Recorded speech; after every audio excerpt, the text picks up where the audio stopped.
15 years away, a retired U.S. Marine returns with a German Shepherd, while the whole village looks at him like a man who doesn't belong anymore. His childhood house is boarded up, stamped no trespassing, and abandoned into a rotting warehouse behind a scarred yard.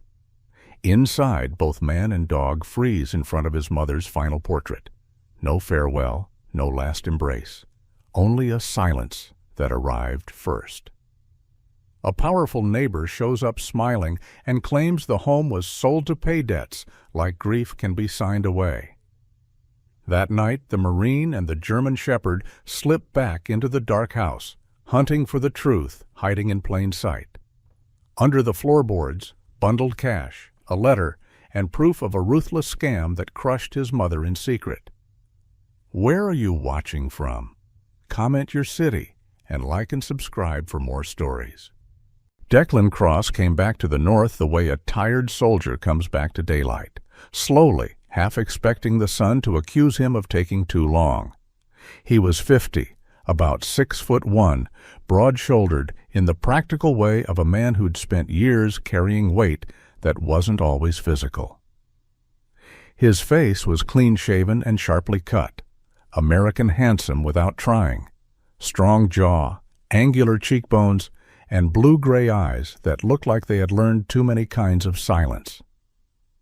His dark brown undercut was clipped neat and kept that way out of habit, the same habit that kept his spine straight even when his old combat injury tugged at his leg and reminded him that wars don't always stop when the missions do. He drove in his Marine Corps Marpat utility uniform like it was still his truest skin. Green, brown, black camouflage, buttoned tight at the collar, name tapes on his chest, desert combat boots dusty at the pedals, a small tool belt at his waist with the kind of repair bits a man carries when he doesn't trust anything to stay fixed, and a luxury metal watch with a black face glinting like a quiet secret on his wrist.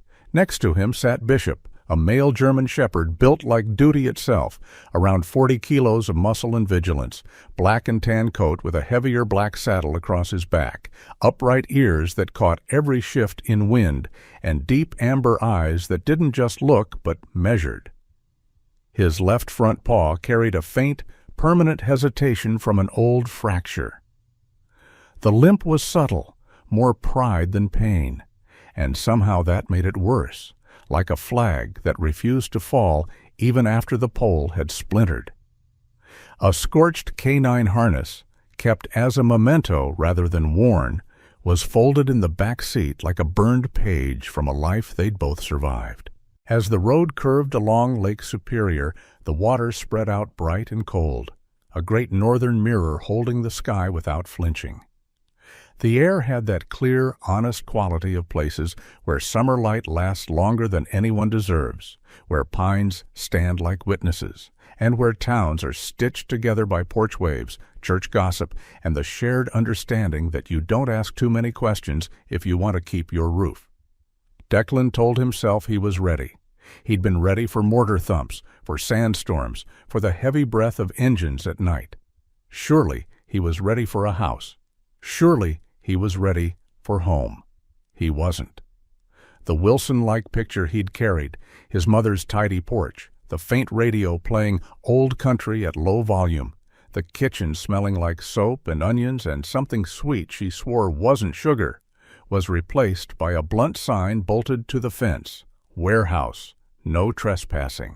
The windows were boarded with warped plywood, the yard was choked with weeds that had grown bold in neglect, and deep tracks from a forklift ran across the grass like scars someone hadn't bothered to hide. Declan stopped the truck at the curb and simply stared, his hand still on the wheel as if letting go might make the scene real. Bishop's ears rose higher, then tilted, then locked. His chest rumbled once, low and controlled, a warning sound that wasn't anger so much as recognition. Declan's mother, Marion Cross, the woman who had braided discipline into kindness, who kept her silver hair in a practical knot and her smile in careful reserve, who was small in frame but made a room feel organized just by standing in it, had loved that house the way some people love a hymn, not perfectly, but faithfully.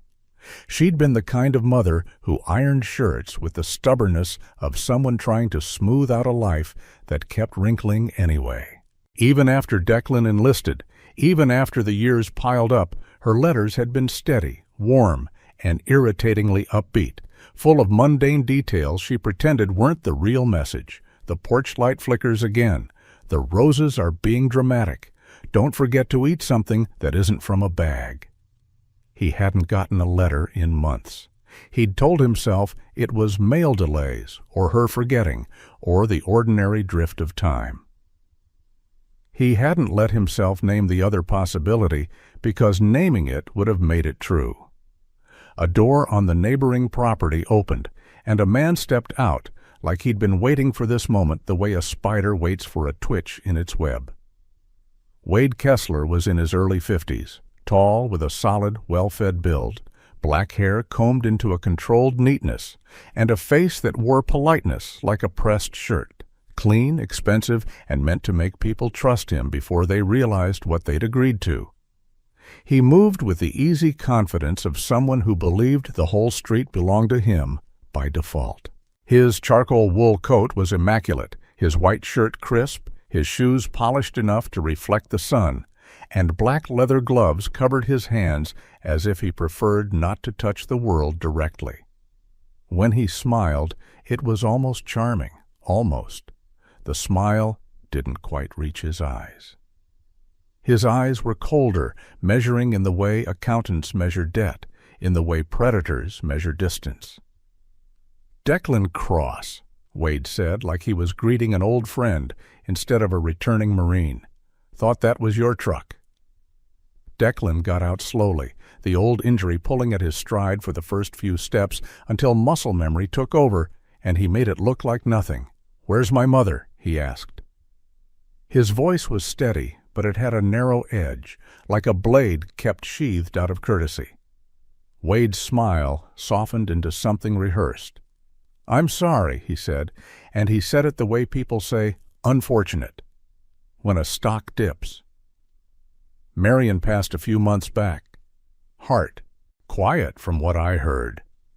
Declan's chest tightened, a hard internal clench that didn't feel like grief yet, more like the body refusing to accept the message. "There wasn't a funeral?" "Not a real one," Wade said with a faint shrug, as if death had been inconvenient scheduling. "She didn't have much.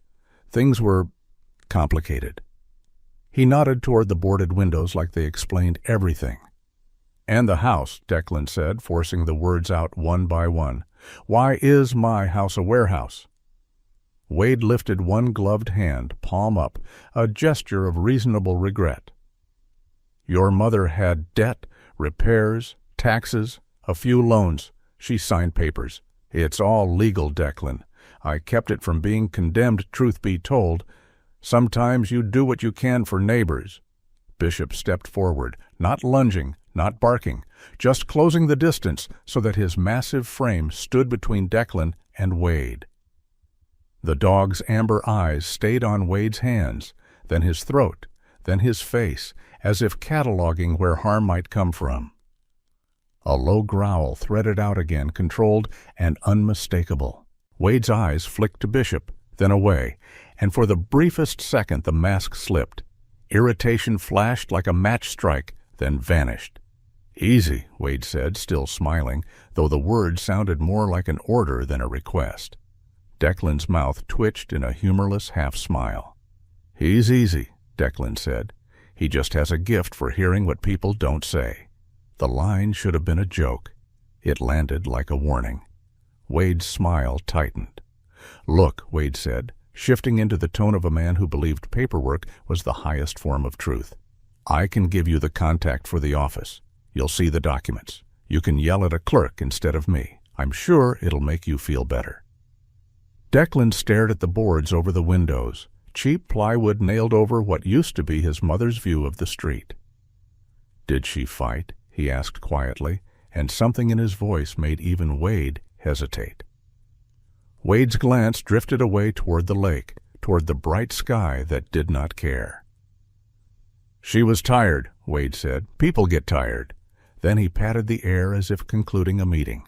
"I'm sorry for your loss, truly, and welcome home." He turned and walked away, the polished shoes making no sound on the gravel, like a man who didn't want the world to remember he'd been there at all. Declan stood in the heat of the long northern afternoon and felt the strangest thing. Not rage first, but embarrassment, like the town itself had watched him arrive and decided to humiliate him in front of the one person he'd hoped to make proud, even in memory. Bishop leaned his shoulder into Declan's leg, a steadying pressure, and Declan exhaled a laugh that came out dry and brittle. "Well," he murmured to the dog, "good news is I finally found something more stubborn than me." Bishop huffed softly, as if agreeing, as if humor was a tool like any other, useful when the bolts were rusted. Declan tried the gate, locked. He walked along the fence line, reading the property the way he'd once read terrain. Points of entry, lines of sight, what could be hidden where. The boards were old but recent enough. The forklift tracks were fresh. Someone had been busy. Someone had turned Marion Cross's kitchen into storage for other people's weight. He should have gone to a motel. He should have driven back to Portland or Duluth or anywhere that didn't feel like a personal ambush. Instead, he parked his truck across the street and stayed. The sun lingered late, refusing to set like a stubborn guardian. But when evening finally bled into night, the air turned sharp with lake cold. Declan ate a protein bar and called it dinner because he wasn't ready to sit in a diner where strangers might glance up and decide what kind of story he was. Bishop drank water and then sat facing the house, ears forward, breathing slow as if on watch. Declan tried to sleep in the driver's seat, but every time his eyes closed, the boards on the windows appeared behind his lids like prison bars. He thought of his mother's hands, small, strong, always smelling faintly of dish soap and lavender, closing a door behind him. He thought of the last time he'd promised he'd be home soon, the word soon stretching into years like taffy. He thought of all the missions, all the miles, and how none of them had prepared him for a sign that said, "No trespassing on his own childhood porch." About a third of the way through the night, when the town was quiet enough that even regret sounded loud, Bishop lifted his head abruptly. Not the casual head tilt of curiosity. This was sharp, electric, the way he used to move when something invisible had shifted. Declan sat up, heart thumping, instantly awake in that soldier way that made him hate himself sometimes. "What is it?" he whispered. Bishop didn't bark. He didn't growl. He stared at the house, then at Declan, then back at the house, and he gave a short, insistent whine, rare for him, almost wrong. Then he pressed his nose to the crack of the window of the truck, inhaled, and pulled back as if the scent itself carried meaning. Declan lowered the window a few inches. Cold air poured in, clean and biting. Bishop inhaled again, then stood, shifting his weight with that faint limp, and nudged the door handle with his muzzle. The message was unmistakable. Follow. Declan opened the door and stepped out into the dark, the lake wind making his uniform rustle like dry leaves. "You picked the weirdest hours to be dramatic," he muttered, and immediately regretted it, because Bishop wasn't being dramatic. Bishop was working. The dog led him across the street toward the fence line, not to the front gate, but to the side where the boards and weeds thickened. Bishop moved with quiet purpose, nose low, tail steady, weaving through the shadows as if he knew the path already. Declan's pulse hammered. He told himself this was nothing. A raccoon, a skunk, a stray. But Bishop paused near the back of the house, near the kitchen corner, where Marion used to hang a wind chime that tinkled like laughter when the breeze was kind. Bishop put his nose to the ground, then to the base of the wall, then to the air again. He stared at a section of siding, then looked back at Declan, and exhaled sharply through his nose, a sound like frustration. Declan crouched, ignoring the tug in his injured leg, and listened. Not with his ears, there was nothing but wind. but with that old Marine part of him that understood patterns. The kitchen corner had always been the heart of the house. Marion cooked there. Marion wrote letters there. Marion lived there. Bishop's eyes, amber and steady, seemed to say, "She's still here in a way you haven't understood yet." That was the re-hook, the strange hinge the night swung on. Bishop began to scratch, softly, carefully, at the ground beneath the kitchen window, then at the lower edge of the wall, then stopped and looked up as if waiting for permission. Not frantic, not destructive, just deliberate, like knocking. Declan's throat tightened. He moved his hand toward the siding, felt the roughness of the wood, the cold nail heads, the vibration of wind. He imagined his mother, alone in this house, tired, signing papers, hiding fear behind manners. And suddenly Declan understood something with a clarity that made his stomach drop. Wade hadn't just taken a building. Wade had taken a story. And Marion, stubborn little Marion, might have left a breadcrumb for her son like an old-world mother leaving a candle in the window for a traveler. Not magic, not ghosts, just the quiet intelligence of a woman who knew the only weapon her son would trust was evidence. Declan stepped back from the wall, forcing himself to breathe slowly. He couldn't break in, not yet, not without turning himself into the villain of Wade's narrative. He could already hear it. Marine vandalizes property, unstable veteran, dangerous dog. The town would swallow that headline like it was easier than admitting they'd let Marion Cross be swallowed first. He reached down and rested his palm on Bishop's broad neck, fingers sinking into thick fur warmed by living loyalty. "Okay," Declan whispered. "I hear you." Bishop's ears flicked, and he leaned into the touch as if it was an oath being signed between them. Declan glanced up at the boarded kitchen window, and for the first time since arriving, he felt something besides shock, a thin, steady thread of purpose. "We're not leaving," he told the dog, and the words surprised him with their calm.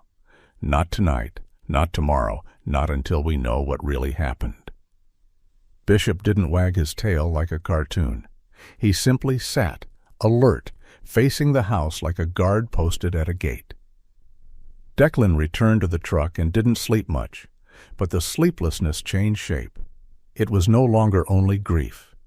It was the first ember of a mission, quiet, stubborn, and bright enough to see by. When dawn finally arrived, spilling pale gold across the lake, Declan looked at the sign on the fence and felt something almost like humor again, dark and dry. "No trespassing," he murmured. "Fine." He glanced at Bishop. "We'll do it the boring way, the legal way, the way that makes them choke on their own lies." Bishop blinked slowly, amber eyes steady. In that look was the whole North, cold honesty, patient endurance, and the promise that instinct, when paired with resolve, could become destiny. Morning in Cedar Falls arrived bright and indifferent, the kind of northern morning that made the lake sparkle like it was paid to look innocent. Declan Cross woke with his neck stiff from the driver's seat and his jaw clenched from dreaming the same impossible image.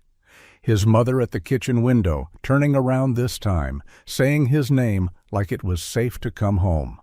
He sat in the truck a moment, letting the cold work its way out of his bones. Bishop was already awake. A 40-kilo German Shepherd statue in the passenger seat, black and tan coat dark against the pale dawn, amber eyes tracking the quiet street with the seriousness of a guard dog who had learned that the world's most dangerous noises often came wrapped in silence. Declan touched the dog's shoulder, felt the steady heat and the faint tremor of readiness beneath the fur. "Okay," he muttered, humor dry as old dust. "No breaking windows, no heroic nonsense. We do this the boring way." Bishop's ears flicked as if the dog understood the word boring was just another name for strategy. Declan drove to the county records office as if he were heading into a briefing, his injured leg aching each time he pressed the pedals too long, the Marpat uniform crisp on his frame, desert boots scuffed from travel, metal watch face catching sunlight with an almost rude shine.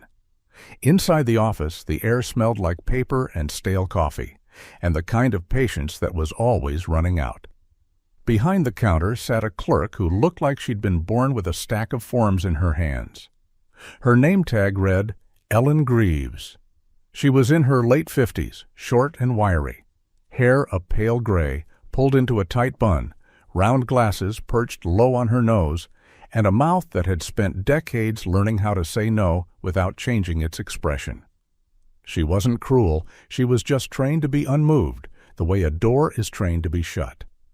Declan explained who he was, kept his voice calm, kept his shoulders square, kept his grief packed down like gear. "I need the property file for 47 Maple," he said. "My mother owned it." Ellen blinked slowly as she typed, the keys clicking like a metronome. "Marion Cross," she repeated, not as a question but as a confirmation. The screen reflected in her lenses. She clicked again. "It's been transferred," she said, flat as winter ground. "Transferred to Kessler Storage Holdings."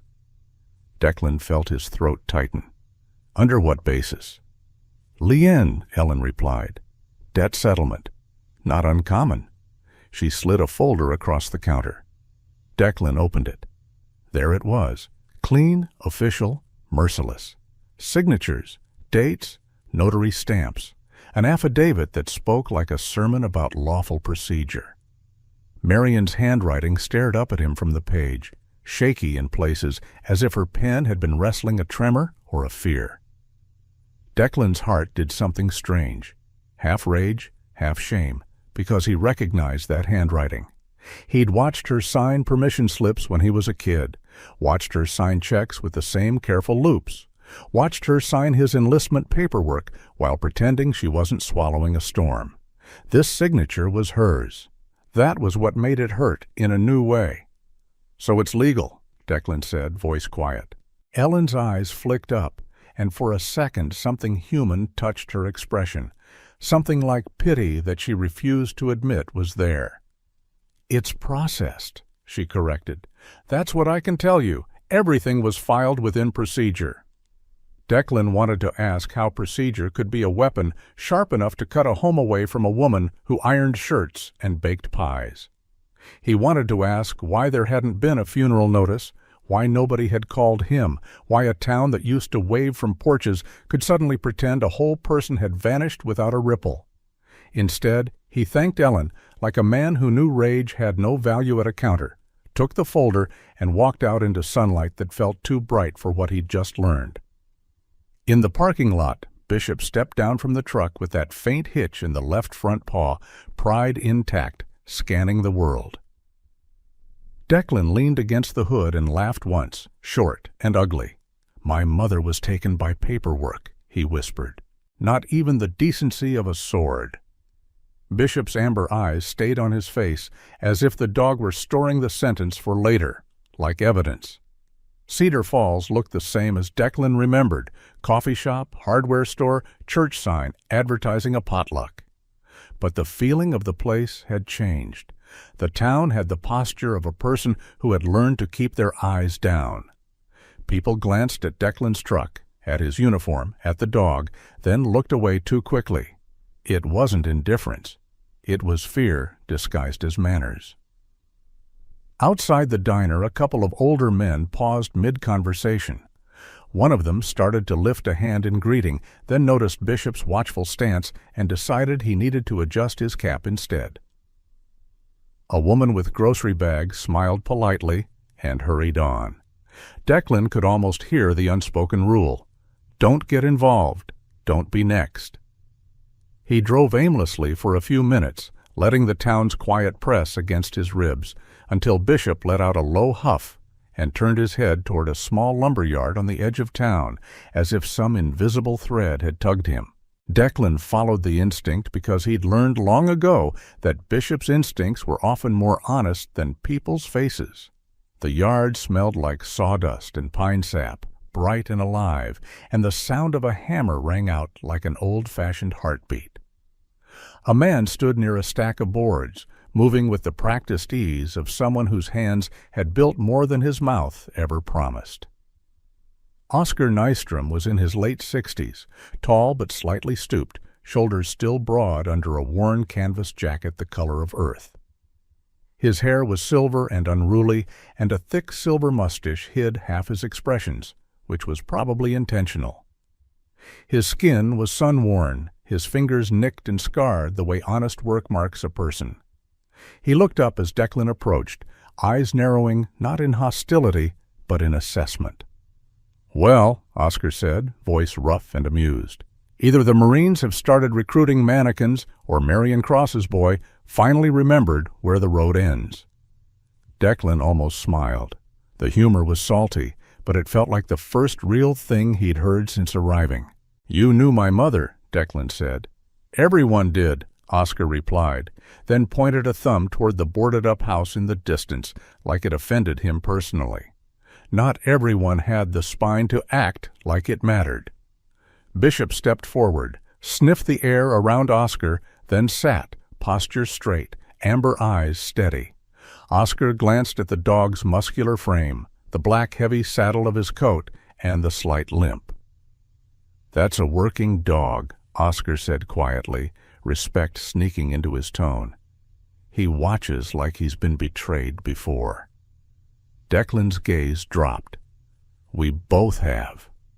Oscar spat to the side, not at Declan, but at the idea of it. "Wade Kessler didn't take your mother's house with his hands," Oscar said. "He took it with kindness, the cheap kind." Declan's jaw tightened. Oscar leaned on a plank, and as he talked, his sarcasm peeled back to show something like anger that had been waiting a long time. "It started small," Oscar said. "A helpful loan when the roof leaked, a favor when her heating went out. Wade's the type who shows up with a smile and a pen, and he makes you feel embarrassed for needing anything. Marion was proud. She hated asking. That made her easier." Declan's chest felt hollow. "Why didn't anyone—" Oscar cut him off with a sharp wave. "Because anyone who pushed back got squeezed," he said. "Jobs lost, permits delayed, inspections suddenly required. Folks in Cedar Falls learn fast when a man can hurt you without ever raising his voice."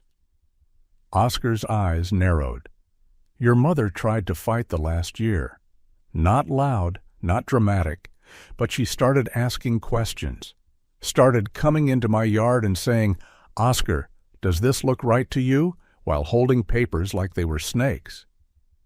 Declan swallowed. "Did you see them?" "Some," Oscar admitted. "And I told her the truth. The numbers smelled wrong. But she was alone, Declan. Alone and tired." Oscar's mustache twitched as if he were swallowing his own regret. "Then she got sick. Then she disappeared behind those boards." Declan stared at the sawdust drifting in sunlight, a golden snowfall. "So what now?" he asked. Oscar's grin returned, grim and practical. "Now you do what Wade hates most," he said. "You make it public. You make it documented. You make it legal enough that even his friends can't pretend they didn't see." Declan exhaled slowly. He had no army, no platoon, just a dog and a file folder.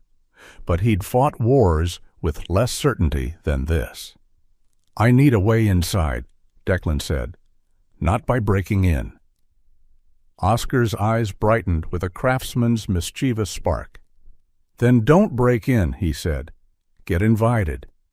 He explained that Wade didn't hire directly for the warehouse. He used a middleman, small-time logistics, a man who paid cash and asked no questions. "Tell him you're a veteran looking for work," Oscar said. "Flash the uniform. Folks love a uniform. It makes them think you're honest, and you are, which is inconveniently rare." Declan's lips twitched. "And if they ask about the dog?" Oscar looked at Bishop. "Tell them he's your limp, Oscar said. "He keeps you from doing something stupid." Bishop huffed once, like he approved of the insult. Declan made the call, and by afternoon he had a job. One-day cleanup, moving boxes, clearing aisles.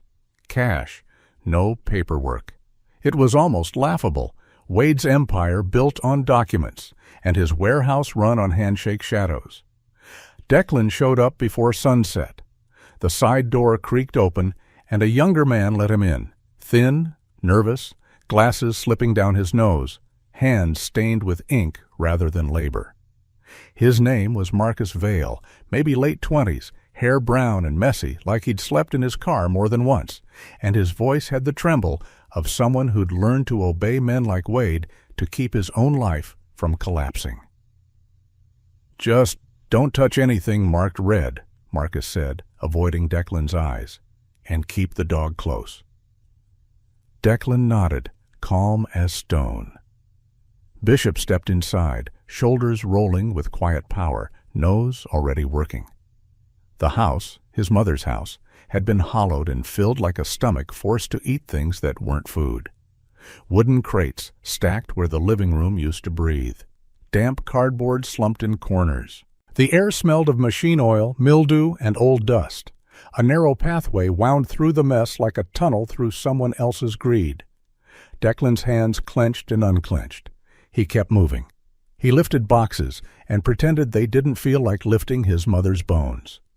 Then he reached the kitchen, and something shifted. The kitchen had been spared, not untouched, but avoided. The cabinets still wore old scratches from Marion's rings. The counter still held faint stain marks like memories that refused to scrub away. It felt like a shrine nobody wanted to admit was sacred. Declan's breath caught. Bishop moved differently here.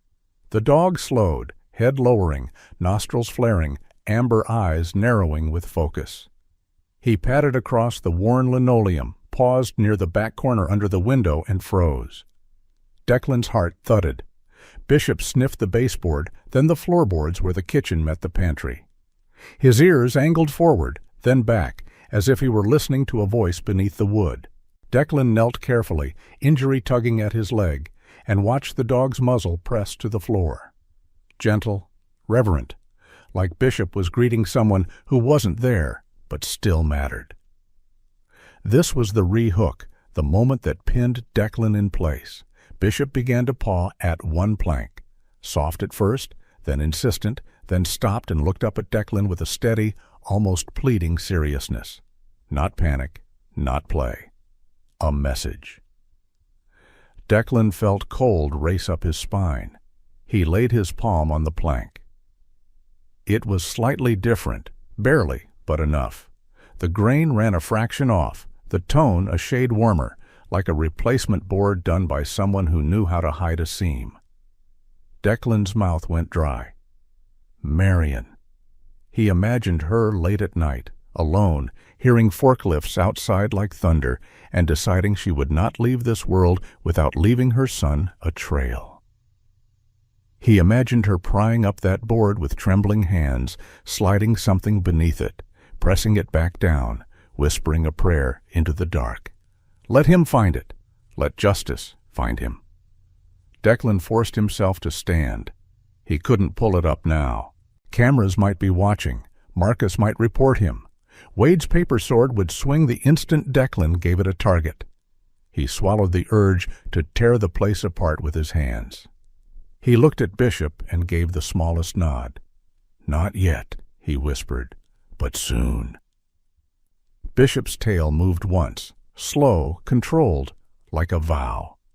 Declan finished the shift, moved boxes, kept his face neutral while his insides burned. When Marcus paid him in cash at the door, his fingers shook slightly. You did good, Marcus murmured, as if surprised.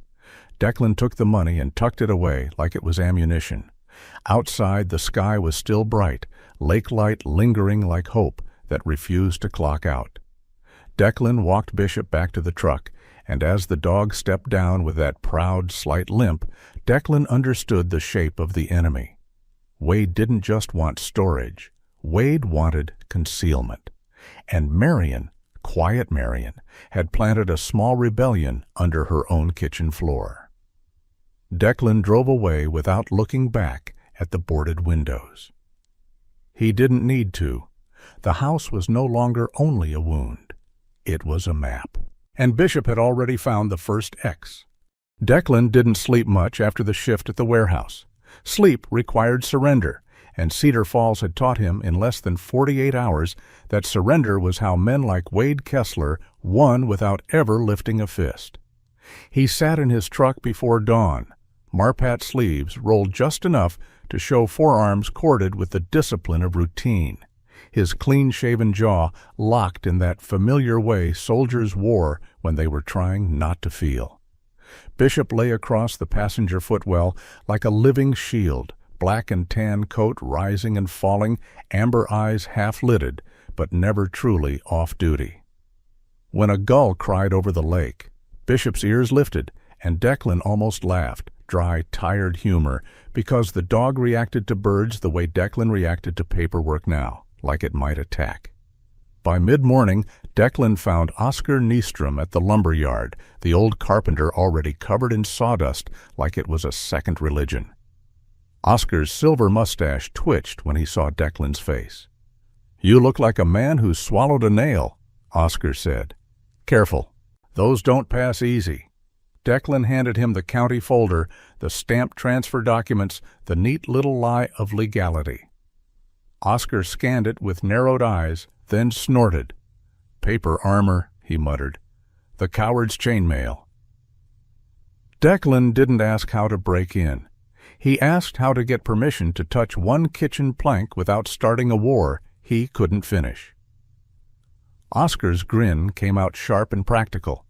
"You don't ask to pry up a secret," he said. "You ask to fix a hazard. Liability makes even devils polite." So they built a reason as carefully as Oscar would frame a doorway.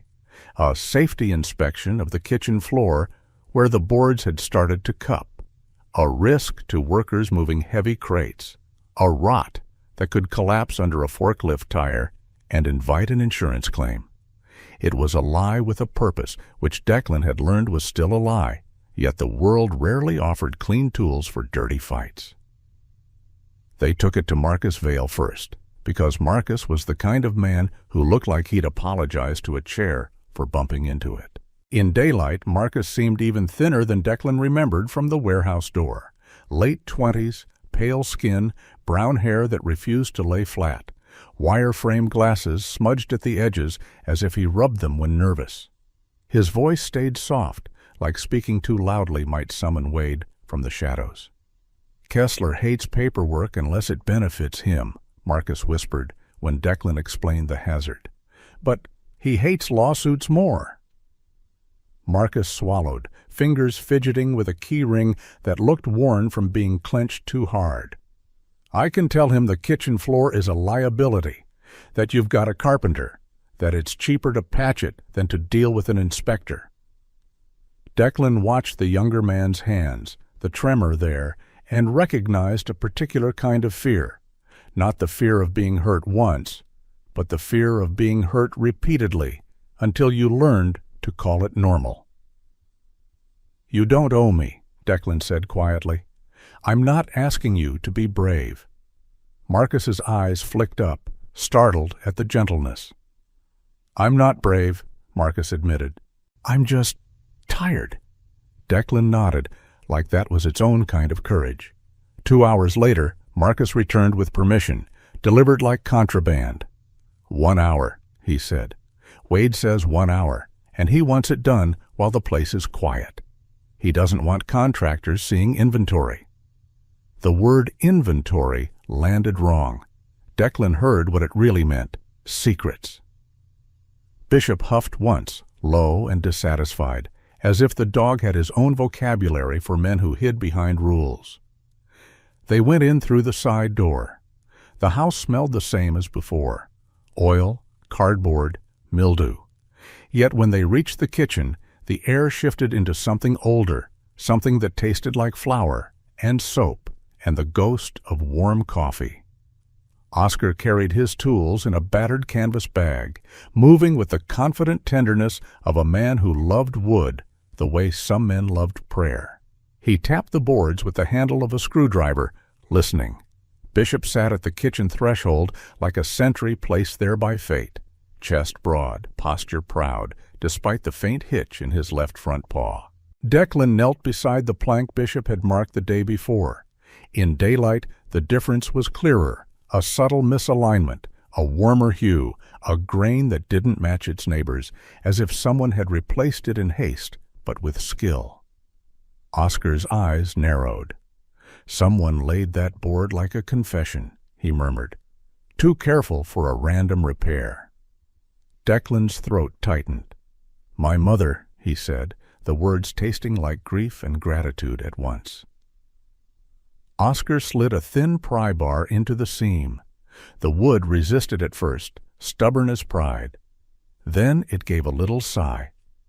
Just a creak, like an old house releasing a secret it had held too long. The board lifted. Beneath it was not dirt, not insulation, but a second layer, a neatly fitted panel, hidden beneath the run of cabinetry where no one would think to dig unless they already knew to look. Wade hadn't renovated the kitchen. Men like Wade didn't improve what they planned to exploit. Declan helped Oscar loosen screws that had been sunk at an angle. Clever, hard to spot. His hands moved automatically, trained by years of field repairs and small fixes under pressure. But his mind was somewhere else. Imagining Marion Cross working alone, breath shallow, listening for footsteps, choosing screws, choosing angles, choosing a way to speak to her son across 15 years of silence. When the inner panel finally lifted, the air that rose from the cavity was cool and dry, like the inside of a locked drawer. Oscar whistled low. "Well," he said, humor returning in a soft rasp, "your mother didn't hide a casserole." Inside, wrapped in thick plastic and sealed with tape, were stacks of cash packed like supplies for a storm, bundled tight, layered with desiccant packets, the kind of careful protection that screamed planning rather than panic. Declan stared at it, stunned by the weight of what his mother had managed alone. Then he saw the notebook, a black spiral-bound pad, edges worn, handwriting visible through the top page where the ink pressed hard, then trembled, hard again. A small digital recorder lay beside it, cheap, practical, next to a folded note written in the same determined hand.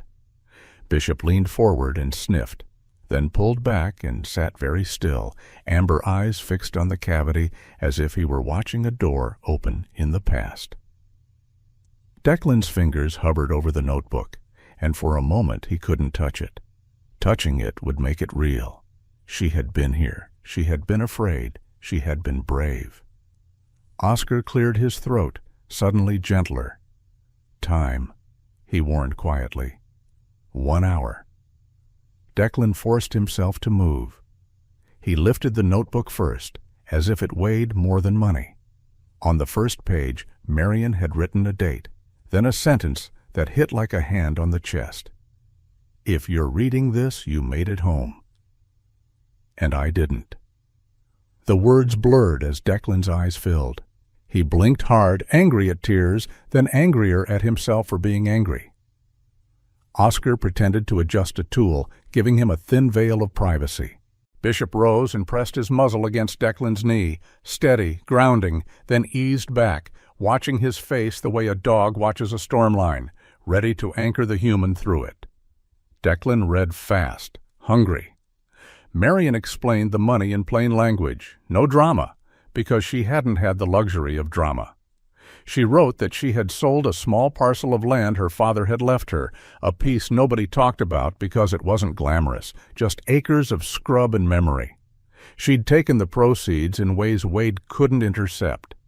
She didn't trust banks anymore, not after help turned into holds, fees, sudden overdrafts, and the quiet sensation of someone else watching her accounts. She wrote that Wade kept finding excuses to manage things for her, offering to protect her from her own confusion, until she realized protection was just another name for control. She hid the cash because she wanted Declan to have something stronger than anger when he came back. Leverage, a spine made of options. And then, folded inside the notebook, was a second note addressed not to Declan the Marine, but to Declan the boy. "I'm sorry I couldn't call you. I'm sorry the messages never reached you. I tried. Someone always answered. And it was never you." Declan's stomach turned. There it was, an answer to the question that had been gnawing him since Chapter 2. Not a plot hole. A hand over the mouth of truth. He swallowed and forced himself onward. Beneath the notebook lay photocopies, loan agreements with terms that shifted between versions, repair invoices inflated beyond sanity, a power of attorney form that looked like it had been signed under pressure, and a notary stamp that repeated like a curse. Declan didn't need a law degree to smell coercion. He just needed eyes. And then he found the recorder instructions, a simple line. Press the red button. Keep it in a pocket near the chest. Let him talk. Declan's pulse hammered. Oscar glanced toward the warehouse doorway, tense. "You hearing something?" Declan asked. Oscar shook his head. "Just my conscience," he muttered. "It rattles when I'm around men like Wade." Declan almost smiled despite everything. Then he pressed play. Marion's voice didn't come first. What came first was Wade Kessler's voice, smooth, confident, the sound of a man who believed the world was a room he owned. Even through a cheap recorder, Wade's words slid like oil, reassurance, pressure, disguised as concern, the gentle cruelty of explaining consequences to someone who had no power. Declan's hands tightened until his knuckles ached. Then another voice entered, new, careful, bureaucratically cheerful, belonging to a man who sounded middle-aged with a thin nasal edge like he spent his days in fluorescent-lit offices. Marion's note had named him Clay Hargis. In her handwriting, she'd written, "Notary, friend of Wade, smiles too much." Clay's voice on the audio did indeed smile, words rounded and friendly, tone bright as a fake porch light. He spoke about standard procedure, just a formality, nothing to worry about, while Wade guided Marion toward the cliff and called it a step. Declan felt something cold settle behind his ribs. The enemy wasn't only one man. It was a small machine of men, each doing just their part. Bishop suddenly stood and walked to the corner beneath the kitchen window, the same corner he'd sniffed before. The dog's ears went forward, and he let out a soft, strange sound, half whine, half breath, then pressed his nose against the cabinet base and held it there as if he were listening for Marion's heartbeat under the wood. Declan froze. The rehook landed like a quiet thunderclap. Bishop wasn't reacting to Wade's voice. Bishop was reacting to Marion's absence, to the place she had knelt, to the spot where she had hidden hope with shaking hands. The dog's body trembled once, not with fear, but with something that looked like grief translated into muscle. Declan's chest tightened so hard he thought it might crack. He reached out, palm hovering above Bishop's head, then rested it gently between the dog's ears. "I know," he whispered. "I know." Oscar unexpectedly crossed himself, quick, almost embarrassed, like an old man admitting he believed in something beyond lumber and nails. "All right," Oscar said gruffly, wiping at his mustache as if it was sawdust in his eye. "We've got what we need. Now we put it back like it never happened." They worked fast. Declan took only what could fit beneath his uniform jacket and into a tool bag without bulging. The notebook, the recorder, the photocopies, and a portion of the cash, enough to protect the evidence, enough to avoid leaving everything behind if Wade somehow discovered the cavity later. He left most of the money sealed where Marion had hidden it because the cavity itself was safer than any motel safe in a town owned by Wade's friends. They replaced the panel, lowered the board, and Oscar hammered nails with the casual rhythm of a repair, not a heist. When Marcus appeared at the doorway, eyes darting, Declan kept his expression neutral. Marcus looked at the patched plank and nodded like he was relieved not to see anything suspicious. "Wade will be happy," Marcus murmured. "No liability." Declan's mouth twitched. "Tell Wade," he said evenly, "I'm good at removing hazards." Outside, the day was still bright, almost offensively beautiful. Declan walked to the truck with Bishop at heel, the dog moving like a guardian in a myth that refused to call itself magic. Declan sat behind the wheel and held Marion's notebook in both hands as if it were fragile. Half of him wanted to flee, drive north until the lake turned into mountains and the past became a dot in the rearview mirror. $500,000 could buy distance. It could buy peace. It could buy forgetting. But then Bishop turned and placed his muzzle lightly against the notebook, just once, like a signature. Declan heard Marion's words again. "I hid this so you'd have strength when you came home." Strength wasn't running. Strength was facing what took her voice. He started the engine, not to escape, to begin. He understood it now. His mother hadn't only left money. She had left truth, recorded with fear, hidden with love, and truth always demanded a price from the living. Declan learned quickly that a small town could smile like a choir on Sunday and still keep 100 locked doors on Monday. Cedar Falls had the kind of daylight that looked honest, blue sky, clean wind off the lake, pine-sweet air.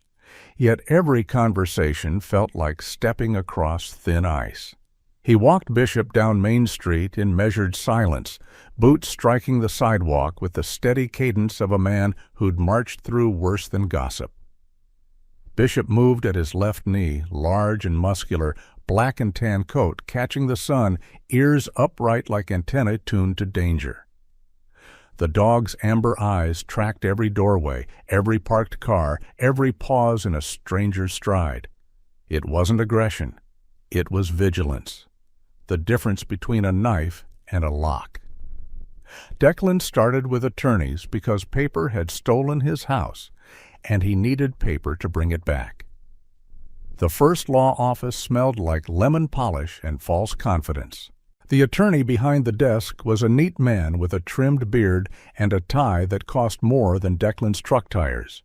He listened to kitchen floor and notary and coercion, then offered sympathy the way some people offered mints, quick, cheap, and meant to end the conversation. "Mr. Kessler has relationships," the man said, eyes flicking toward the window as if Wade might be standing in the street. "My advice? Don't make this a crusade." The second attorney was kinder, older, with soft cheeks and worried hands, but his courage was borrowed and already spent. "I believe you," he whispered, then slid Declan's folder back across the desk like it was a hot pan. "But I have a family." Declan walked out with the same folder, heavier each time, not because of paper, but because of the weight of other people's fear. By late afternoon, he found a third name on a community bulletin board in the laundromat, an old corkboard crowded with lost cat flyers and church bake sale ads. A simple business card was pinned at the bottom with a thumbtack that looked older than the building. Ruth Calder, Independent Counsel. No slogan, no glossy font, just truth in black letters. The address led him to a narrow office above a hardware store, up a staircase that creaked like it remembered secrets. Inside, the room was spare but not poor, organized, not decorated. Bookshelves leaned under the weight of law volumes and local records. A framed photo sat on the corner of the desk. A younger woman in a graduation cap beside an elderly man in work boots, both grinning like they'd survived something and decided to laugh at it. Ruth Calder stood when Declan entered. She was in her mid-40s, tall and angular, with ash-blonde hair pulled into a low knot so tight it looked like discipline made visible. Her face had sharp lines, cheekbones like cut stone, a mouth that didn't waste words, and her eyes were a pale gray that held steady contact without warmth or cruelty. A wool blazer the color of storm clouds hung cleanly on her frame. No jewelry except a plain wedding band with scratches from real life. "Declan Cross," she said, reading his posture the way a good lawyer reads a contract. "Marine, 15 years away. Came home to a theft dressed in paperwork." Declan blinked once. "How?" "Small town," Ruth interrupted, voice low, level, decisive. "And you look like a man who's been told to sit down when he's bleeding." Bishop sat near the door, tail still, gaze on Ruth. The dog's ears twitched once, then settled. Approval, or at least permission to proceed. Declan placed Marion's notebook, the recorder and the photocopies on Ruth's desk, like offerings on a blunt altar. Ruth didn't gasp. She didn't frown theatrically. She simply began sorting. Financial documents to one pile, potential coercion evidence to another, chain of custody concerns in her mind already clicking into place. "First," she said, "we preserve. Copies, backups, off-site storage. Digital scans with metadata. Photos of originals. We do not give Wade a single chance to erase your mother twice. Second," she continued, "we separate what proves fraud from what proves intimidation. Financial irregularities can unwind a transfer. Threats can bring law enforcement and judges who dislike being manipulated." Declan watched her work and felt something unfamiliar. Not hope, exactly. Hope felt too soft, but structure. A plan was a kind of shelter. Ruth glanced up. "Who else knows you have this?" "Oscar," Declan said. "Marcus indirectly, no one else." "Keep it that way," Ruth replied. "Truth spreads, and in towns like this, truth spreads to the wrong ears first." As Declan stood to leave, Ruth's gaze slid to Bishop. "Your dog," she said, almost as an afterthought. "He's trained?" "Not officially," Declan answered, "but he was canine adjacent. He reads people." Ruth's mouth twitched, humor like a small crack in winter ice. "Good, then let him keep reading." That evening, Ruth sent Declan to a diner on the edge of town where the coffee was strong enough to qualify as a controlled substance. "Eat," she'd ordered. "You're no use to your dead mother if you collapse like a romantic martyr." Declan obeyed because Ruth's tone suggested disobedience would be prosecuted. The diner was warm, buzzing with small talk that quieted when Declan entered, then resumed louder, as if silence had been too revealing. A woman stood behind the counter wiping her hands on her apron, and she looked up with the kind of eyes that had seen secrets and refused to blink. Hannah Pike. She was early 30s, medium height, athletic in the way someone is athletic when they move through the world like it might shove back. Her dark hair was tied high, practical, and her expression carried a blunt honesty that made politeness optional. A camera bag sat at her feet like a loyal dog of its own. "You're the Marine," she said, not asking. "And that's Bishop." Declan's eyebrow lifted. Hannah leaned forward slightly, voice dropping. "Small town," she said, echoing Ruth's earlier words, then added a grin that softened the edge. "Also, your dog has the face of a cop who's caught you lying." Bishop stared at her, unamused. Declan's humor surfaced, dry and thin. "He's very judgmental." "Good, Hannah replied. "Judgment is a form of love when it keeps people from being idiots." She poured coffee as if she'd decided, already, that Declan belonged in the booth near the window. "I'm a reporter," she said. "Local paper, local grudges. I write about school board nonsense and fishing tournaments and the occasional heroic cat rescued from tree. But I also write about what folks pretend not to see." Her eyes sharpened. "Wade Kessler is one of those things." Declan didn't hand her evidence. Not yet. Ruth's voice lived in his head. Keep it tight. But he told Hannah enough to test her spine. Coercion, forged help, a mother erased by shame and paperwork. Hannah listened without interrupting, fingers resting on her coffee mug like she was anchoring herself to the moment. "People think a town survives on silence," she said. "It doesn't. A town survives on truth. Silence just keeps the rot warm." She slid a business card across the table. "If you want daylight, call me before you swing." Declan pocketed it. Outside, the sun slipped down behind the pines like a coin dropping into water. Declan and Bishop returned to the truck, to their temporary life parked in places that were never truly theirs.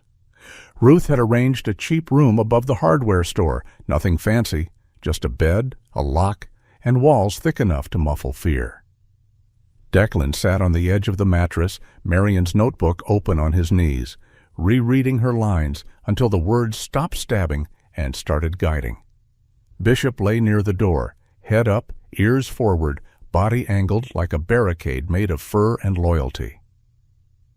Declan didn't see Wade's offer coming, not because it was subtle, but because it was old, the kind of offer bullies made when they wanted to keep their hands clean. The next morning, Wade appeared at the hardware store parking lot as if he owned the sunlight. He was mid-50s, thick-necked, well-fed, wearing a spotless jacket and polished boots that never touched honest mud. His smile was practiced, friendly, civic-minded, the smile of a man who shook hands at charity events while quietly tightening ropes behind curtains. "Declan," Wade said, voice warm as an oven, "we should talk." Bishop's hackles rose, not dramatically, not like a movie monster, just enough to signal an inner alarm. Declan held his posture steady. "Say it." Wade spread his hands as if offering peace. "You've had a rough return, loss, confusion. I don't want bad blood." He stepped closer, lowering his voice like a father giving advice. "You're a capable man. You could start fresh somewhere else. I can help." Declan didn't move. "Help," he repeated, tasting the word like poison. Wade pulled an envelope from inside his jacket, thick, heavy. "Enough to make you comfortable," Wade said. "Enough to leave this behind. Sell your truck, buy a small place, get your dog a yard. No court, no headlines, no stress." Declan looked at the envelope, then at Wade's eyes. He saw it clearly. Wade didn't want Declan poor. Wade wanted Declan gone. Declan's jaw tightened. "Keep it," he said. Wade's smile held for half a second too long, then cracked at the edges. "Don't be stubborn," Wade murmured, and for the first time the velvet slipped, showing the steel beneath. Cedar Falls can be hard on people who don't fit. Bishop let out a low sound, more warning than threat, placing his body half a step in front of Declan's knee, as if the dog could physically block corruption. Wade's eyes flicked to Bishop with irritation. "Nice animal," he said, like he was discussing a tool. Declan's voice stayed calm, but it carried weight. "He's not yours." Wade's smile returned, thinner now. "Think about it," he said, and left the envelope on the hood of the truck like a bribe and a dare.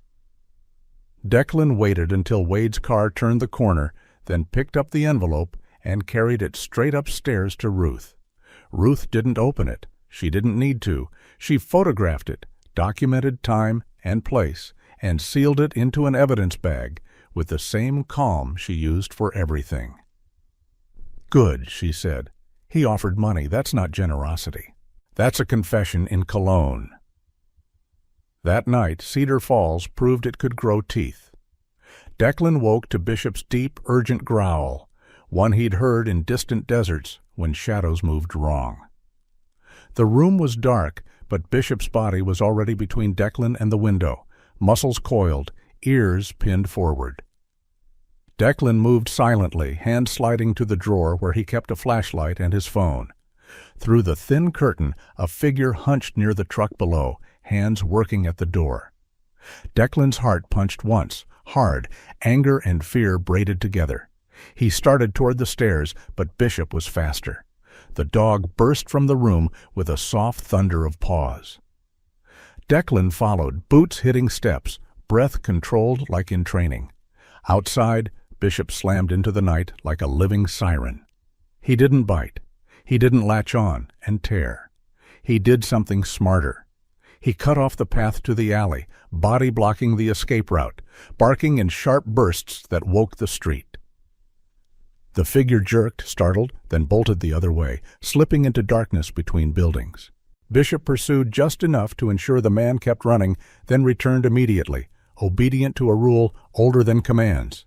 Protect the pack. Don't chase the shadow into a trap. Declan knelt and checked Bishop's paws, hands shaking with adrenaline. Bishop's amber eyes were bright, steady, almost offended that Declan dared to worry. "Good," Declan whispered, pressing his forehead briefly to the dog's. It wasn't tenderness for show. It was a vow. Upstairs, Ruth arrived in her coat, hair still perfectly bound, eyes calm as a judge. Hannah appeared a minute later with her camera, breath fogging in the cold, expression grimly satisfied. "Someone's scared," she said. Declan stared down at the truck door, where a thin tool mark scratched the paint like a dirty fingernail. "Good," he replied, surprising himself with the certainty. Later, after Ruth photographed everything, after Hannah documented the attempt without sensationalism, after the building quieted again, Declan returned to his room and found a folded slip of paper slid beneath the door. No name, no stamp, just a sentence written in block letters. "If you dig, the house burns." Declan held the note in his gloved hand. For a moment he felt 15 years of war rise in him. Familiar, hot, ready. Then Bishop sat at his feet and looked up, ears forward, gaze steady, as if reminding him there were different kinds of fire and different kinds of strength. Ruth read the note once, then looked at Declan with something like approval. "Threats," she said, voice flat as truth. "Mean you're walking toward the right door." Hannah's camera clicked softly, capturing the paper like it was already a headline, but her eyes were on Declan's face, measuring the man behind the story. Declan folded the note carefully, as if it were fragile evidence and not a knife. He felt the fear in it, fear with a human voice, and he understood the shape of the next chapter, not just courts and files, but smoke and sabotage. Cedar Falls hadn't been asleep. It had been waiting. Declan wasn't alone now, though. He had Ruth Steele, Hannah's sunlight, and Bishop who heard danger before it spoke, who stood between his human and the dark, like a creature built from instinct and devotion. Declan looked at Marion's notebook on the bedside table, then at the boarded windows of the house down the road, and he made a quiet decision. If Wade wanted fire, Declan would bring something Wade couldn't control, truth that could survive heat. Morning arrived in Cedar Falls with the kind of bright northern innocence that felt almost rude. Sunlight spilled over the lake like poured honey, and the pine line wore a thin crown of frost that glittered as if the world had never lied to anyone. Declan Cross stood outside the hardware store with a paper cup of coffee cooling in his hand, watching his breath turn into ghost smoke. He looked exactly like a man built for endurance, 55, tall and broad-shouldered, clean-shaven with a hard jaw. Dark brown undercut kept neat as if order could hold the past at bay. Blue-gray eyes carrying that distant, battle-stained hush. His Marpat uniform sat on him like an old oath. Fabric thick, sleeves buttoned, collar up, desert boots dusted with salt from the road. At his side, Bishop moved with the deliberate grace of a working dog who still remembered duty. A large male German shepherd, black and tan coat heavy through the shoulders, amber eyes deep as old whiskey, left front paw carrying a slight limp that never slowed him, the scorched canine harness kept like a relic in Declan's truck. Bishop didn't scan the street the way a nervous dog does. Bishop read it, like scent was scripture, and every passerby carried a paragraph. Ruth Calder met them by the curb, hair in its severe knot, a folder under one arm, face angled into wind without flinching. "We're not walking into the house yet," she said, voice level. "Not until we have a reason that sounds boring to a judge." "Boring," Declan echoed. "That's the dream." Hannah Pike rolled up moments later in a dusty hatchback, camera bag slung across her body like armor. Her dark ponytail bounced once as she stepped out. Her eyes were sharp, alert, and already annoyed at the idea of being intimidated. "I hate boring," she said, then grinned. "But I love evidence." Oscar Nystrom joined last, appearing from the hardware store with a carpenter's belt and hands like worn leather. Elderly, thick-shouldered, despite his years, his hair a salt and pepper mop, Oscar looked like someone who would argue with God about the proper way to hang a door. "I brought tools," he said, "and a bad attitude." Ruth nodded once. "Perfect." The plan was simple on paper. Declan had a cleaning job arranged through one of Wade's intermediaries, giving him legal cover to enter the property as labor. Ruth had drafted a short letter requesting access for inventory and safety inspection. Mundane words meant to slip past suspicion. Hannah would document everything from the moment they stepped inside. And Bishop. Bishop was the part no paperwork could explain, the living compass that kept pointing at what humans missed. The house, Declan's house, sat at the edge of town where the trees began to thicken. In daylight it should have looked like refuge, weathered wood, a porch that once held laughter, a kitchen window that once glowed at supper. Now it looked like a mouth sewn shut. Boards covered the windows. A bold sign screamed, "Warehouse, keep out." The yard was carved by tire tracks, grass flattened into sad stripes. Declan's throat tightened as if memory had hands. He did not cry. He did not shout. He simply kept walking, because he'd learned in war that anger was loud, but will was quiet. Inside, the air hit them like a stale confession, oil, damp cardboard, metal, and the faint sourness of old neglect. Stacks of crates created narrow corridors where sunlight couldn't reach. Someone had turned a home into a throat of shadows. Hannah's camera clicked softly. Oscar muttered something unholy about people who didn't respect wood. Ruth scanned corners and ceiling seams, not as a lawyer now, but as a woman cataloging risk. Declan moved with restraint, because every impulse in him wanted to shove the crates aside and reclaim the room by force. Bishop didn't rush. Bishop lowered his head and began to work, nose sweeping the floor in slow arcs, ears pricked, tail low, posture focused. Declan recognized that posture the way soldiers recognize a change in wind.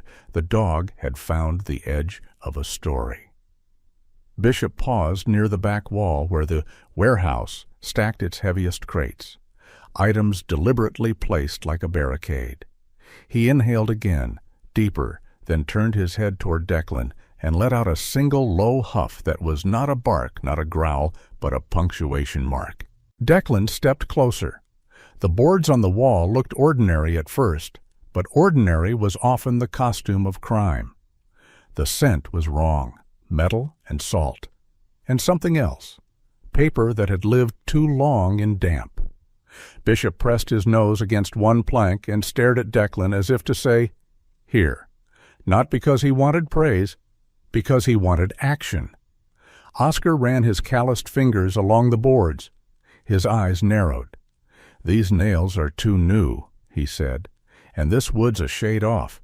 Someone patched this wall like they were hiding a bruise." Ruth's voice cut in, calm and controlled. "We document before we touch." Hannah photographed the wall from multiple angles, then the stacks of crates blocking it.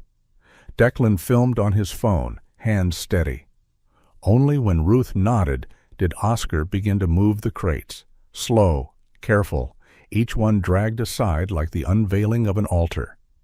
Behind them, the wall wasn't a wall at all.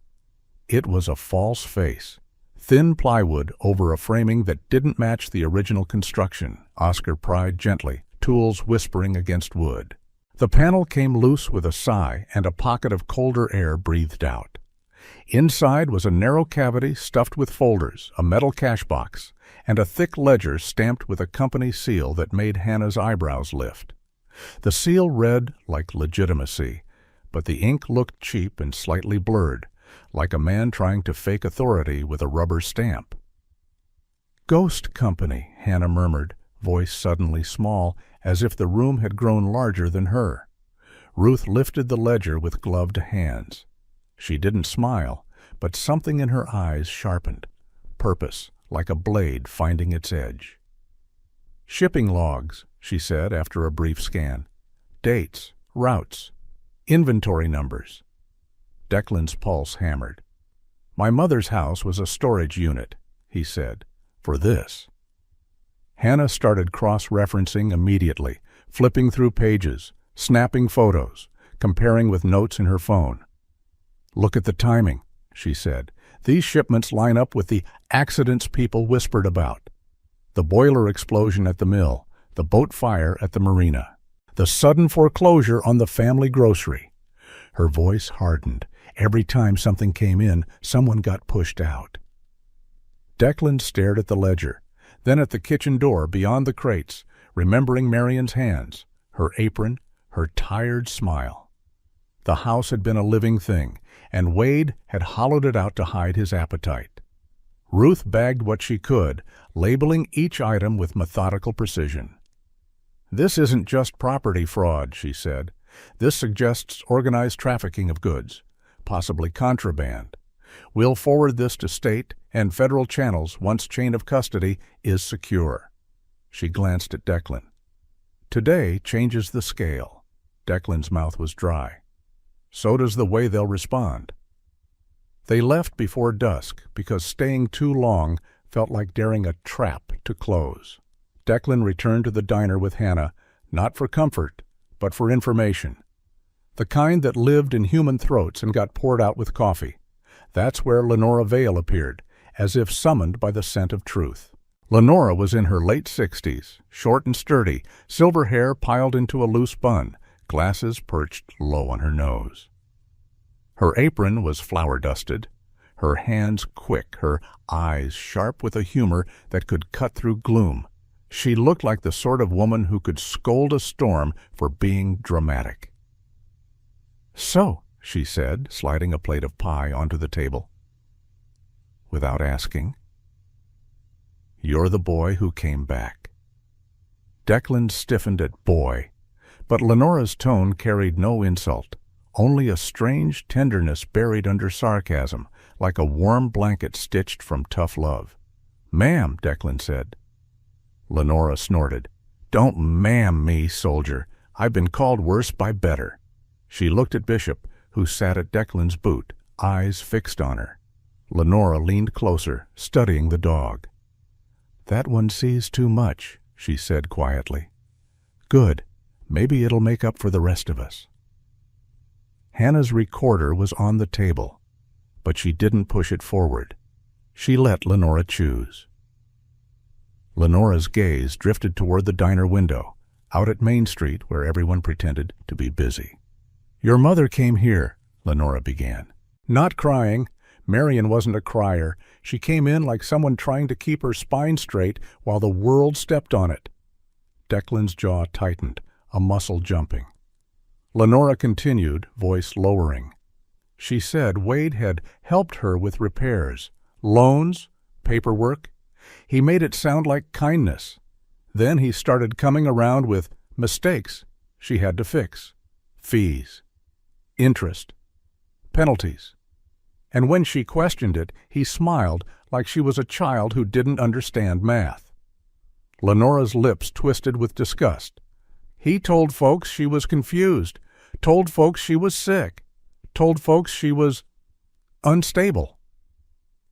Hannah's eyes darkened. "He weaponized gossip," she said. Lenora nodded once. "And debts," she added. "Debts that grew like weeds because he watered them." Declan's hands curled into fists under the table.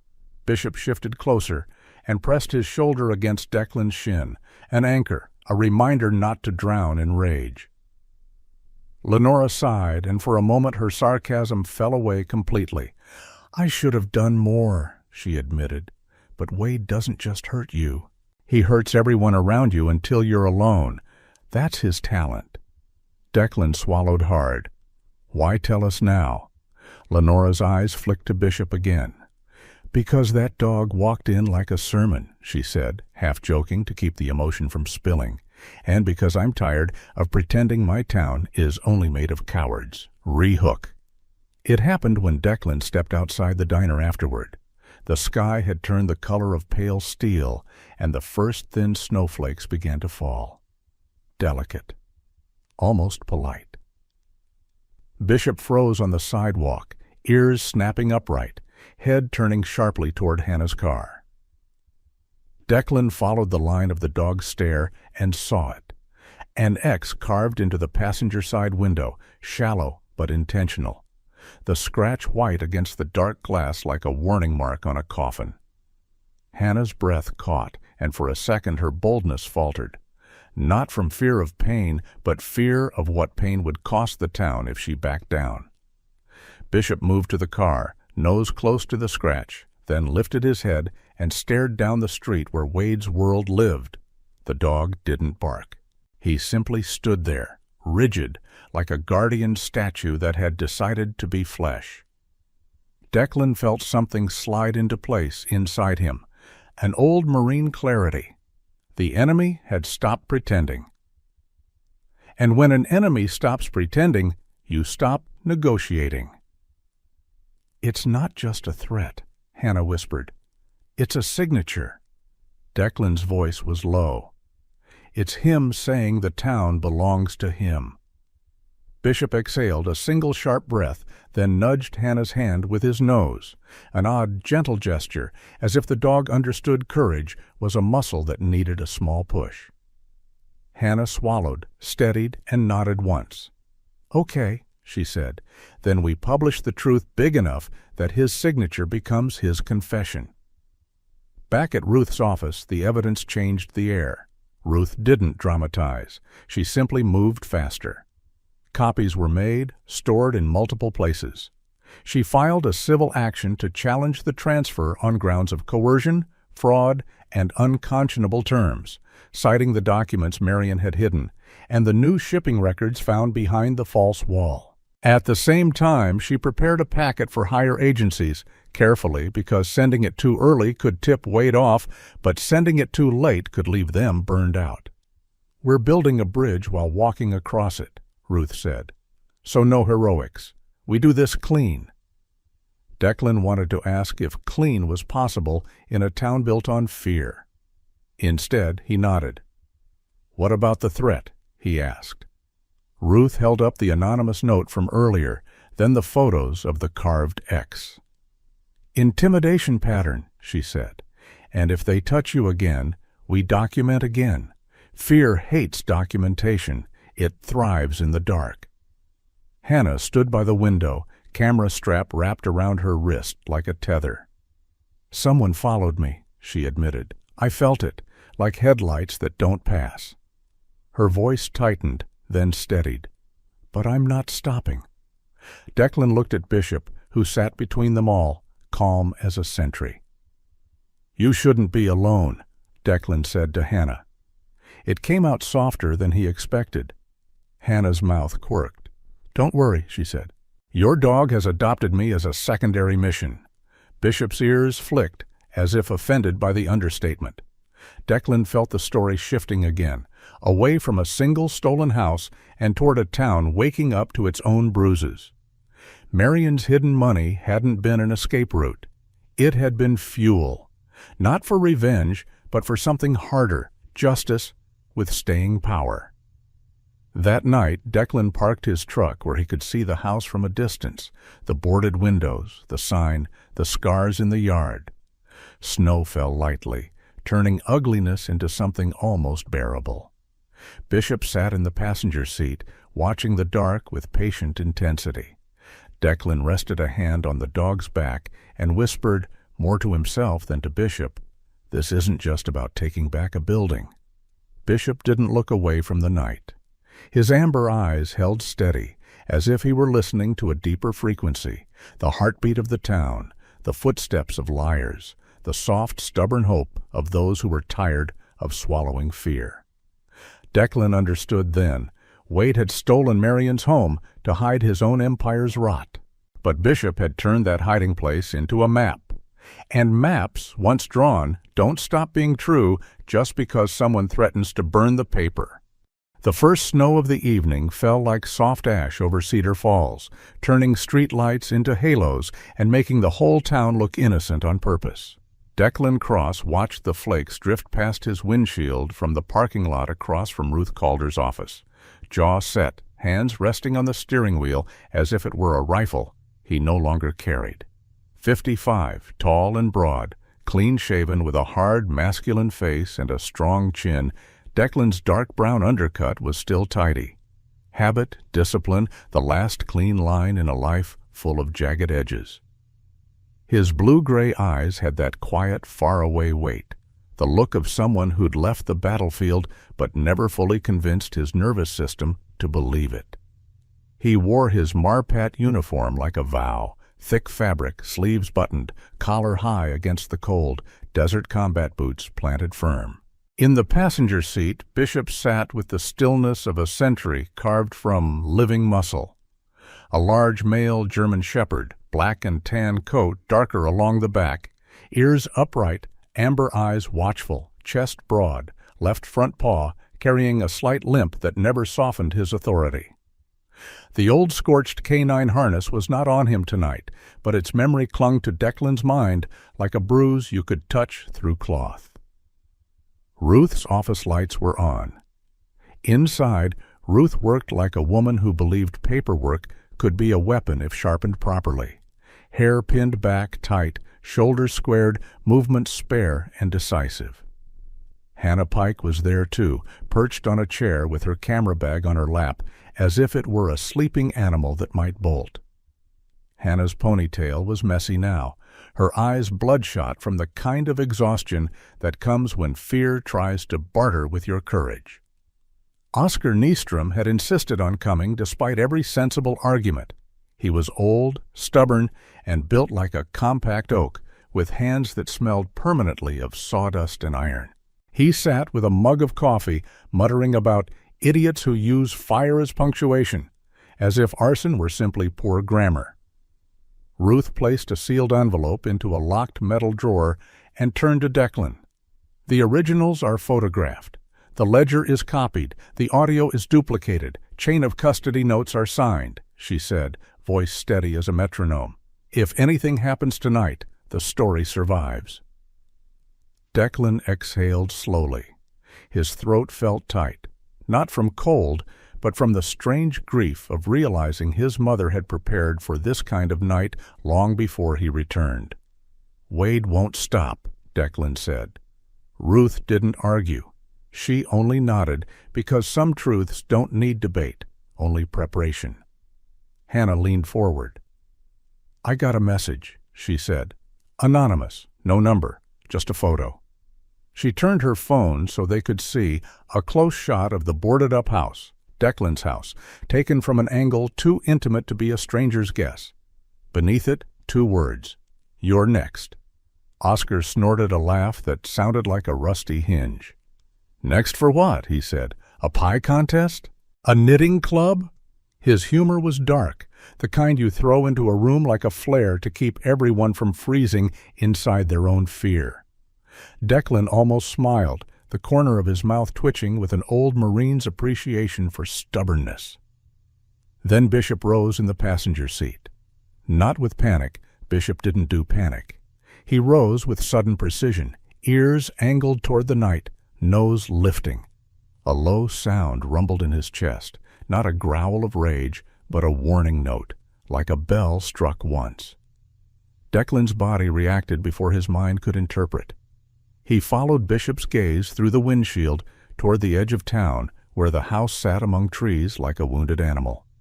The air outside looked too still. Then, far off, a dull orange pulse flickered, like a campfire breathing, but wrong in scale, wrong in hunger.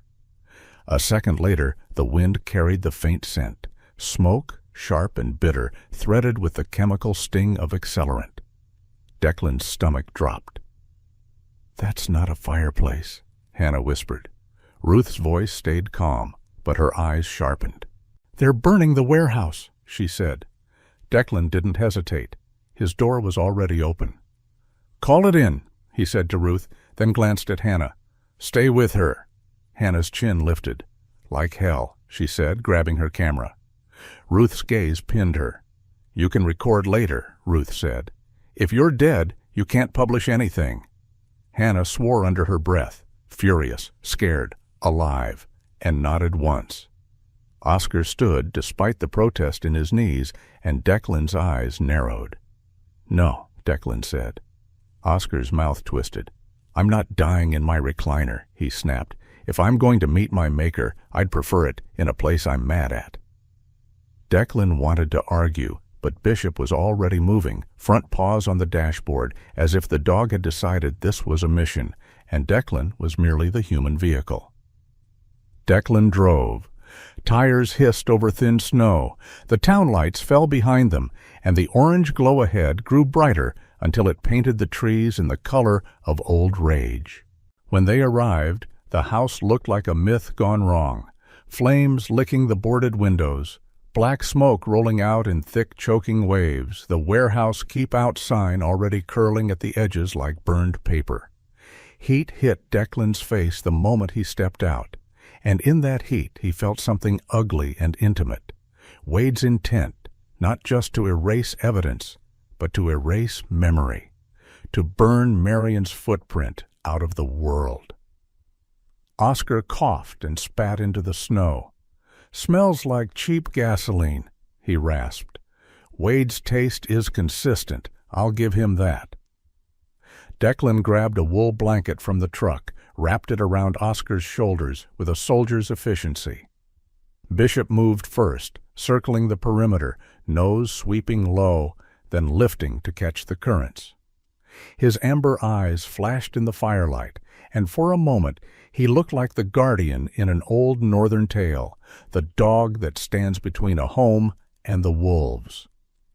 Except the wolves tonight wore boots and carried matches. Declan tried the front door. The handle was scorching. The boards were already crackling.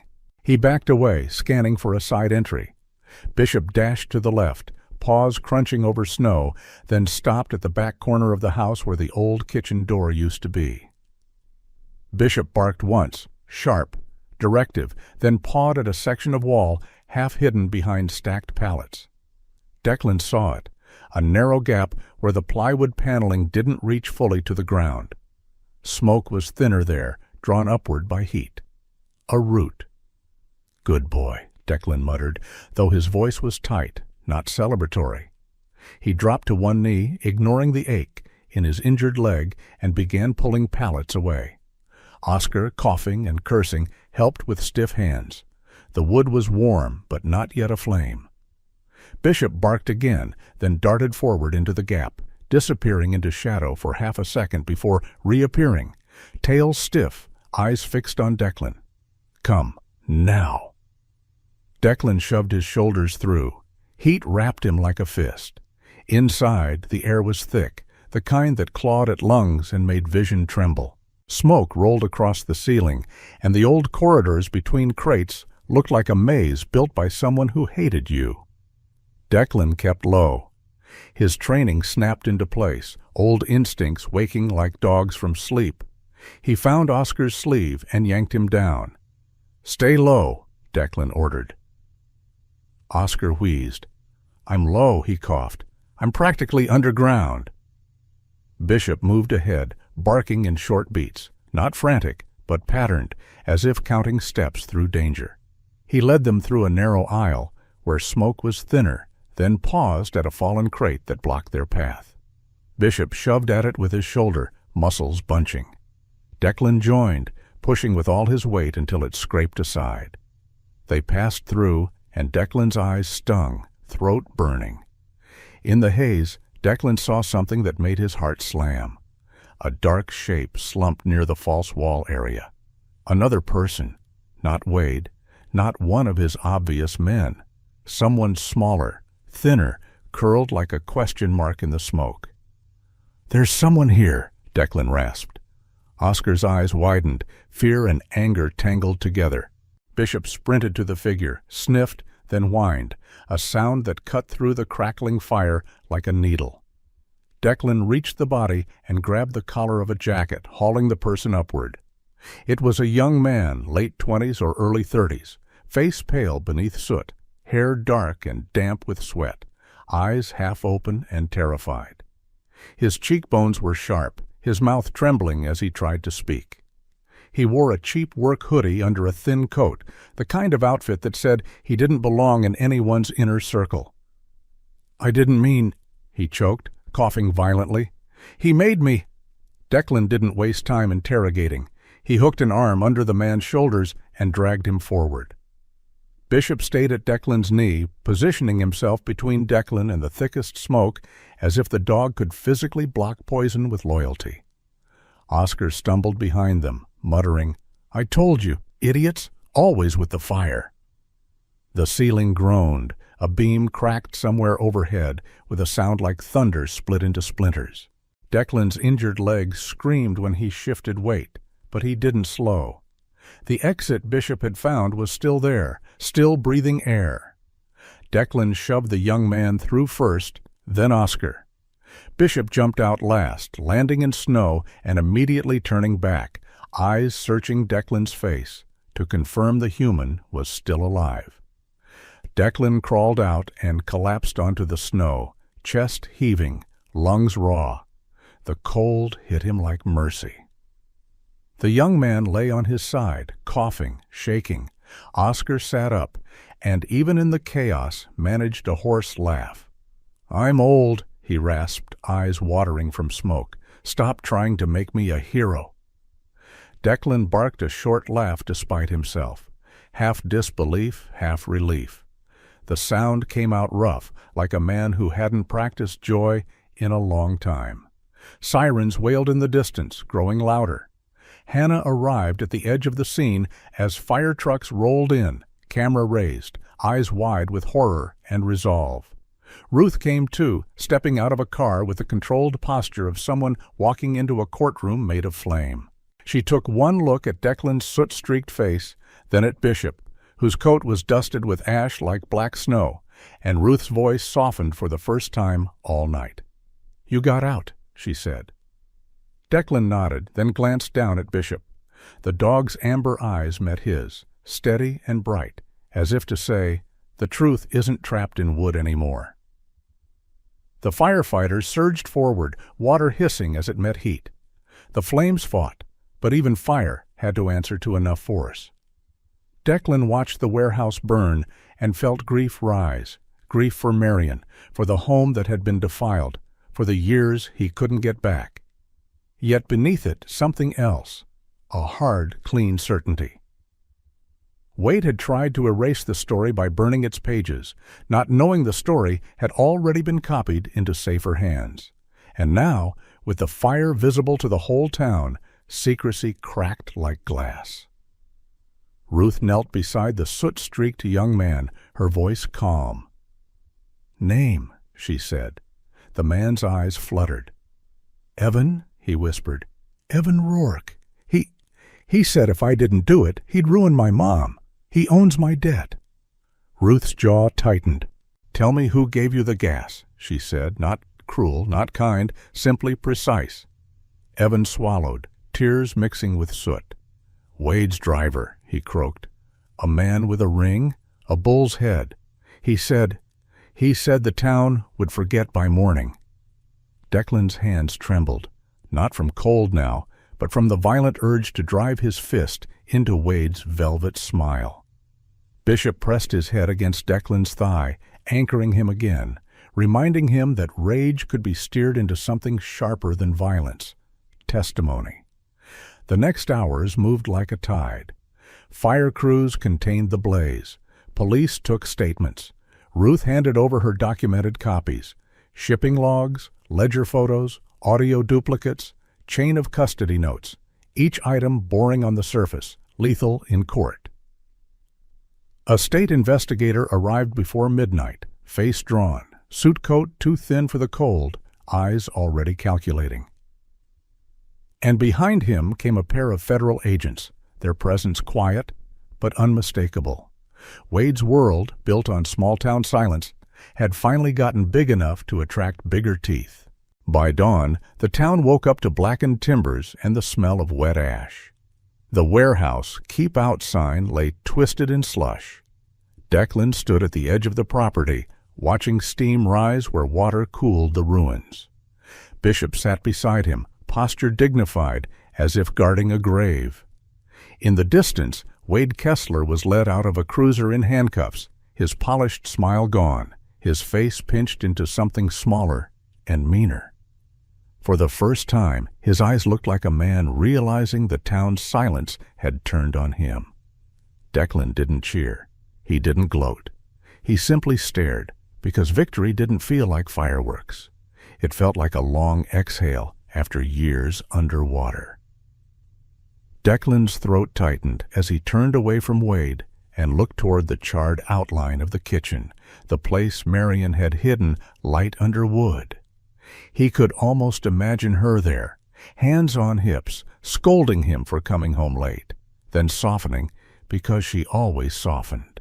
Declan lowered his head and whispered, not to the agents, not to the town, not even to Wade, but to the cold morning air itself, as if it could carry messages to wherever mothers go. "I heard you," he said. Bishop leaned into him, steady, warm, real, and in that small contact, Declan understood something painfully simple. Fire could take wood, but it couldn't take. The morning after the fire, Cedar Falls looked like it had spent the night in confession. Wet ash clung to the snowbanks. The air smelled of burned wood and cold water, a bitter perfume that didn't let anyone pretend it was just an accident. Declan Cross stood at the edge of the blackened frame that used to be his mother's kitchen, marpat sleeves rolled down, collar up, hands clasped behind his back, the way he used to stand during briefings, still, listening, refusing to collapse in public. At 55, he carried his strength like a quiet tool, broad shoulders, clean-shaven jaw, cut sharp, blue-gray eyes deep as Winter Lake water. His injured leg throbbed when he shifted his weight, but he didn't show it. Beside him, Bishop sat like a carved guardian, male German shepherd, large and powerful, black and tan coat darkened by soot, amber eyes unblinking, left front paw slightly offloading in that familiar stubborn limp. Even soot couldn't make Bishop look defeated. It only made him look like he'd fought something older than flames. The town gathered at a distance, close enough to see, far enough to deny involvement. That old small-town instinct. Watch tragedy like weather, then talk about it as if nobody summoned the storm. A few faces were blank with guilt, a few were hard with fear. Then Oscar Nystrom arrived, coughing into his scarf, grumbling like a man who'd rather wrestle a bear than be sentimental. He carried a bucket, a brush, and an expression that said, "I didn't bring sympathy, I brought work." "Good news," Oscar rasped. "The fire didn't touch your pride. Bad news, everything else is charcoal." He coughed, then squinted at Declan. "You standing there like a statue won't rebuild a house." Declan let out a slow breath that was half laugh, half grief. "You're alive," he said. "Barely," Oscar shot back, "so I'm charging double." Humor, dark, stubborn, was Oscar's way of refusing to let Wade's terror become the town's religion. Ruth Calder arrived next, neat coat buttoned to the throat, hair pinned back tight, carrying a folder thick enough to qualify as a blunt weapon. Ruth moved with a calm precision that made chaos feel embarrassed. Hannah Pike followed, eyes tired but bright, camera strapped across her chest like a second heartbeat. If Ruth was a hammer, Hannah was a lantern, sometimes harsh, sometimes merciful, always exposing what rot wanted to stay hidden. "We have enough," Ruth told Declan. Her voice didn't rise, didn't dramatize. It didn't need to. Evan's statement corroborates the threats. The accelerant, the driver, the ring, the chain of custody on your evidence is clean. And because there are shipping logs and shell company seals involved, the case doesn't stay local. It goes where Wade can't lean on a sheriff's handshake. Declan looked toward the town hall in the distance, where Wade Kessler had once walked like he owned the sidewalks. "How long?" Declan asked.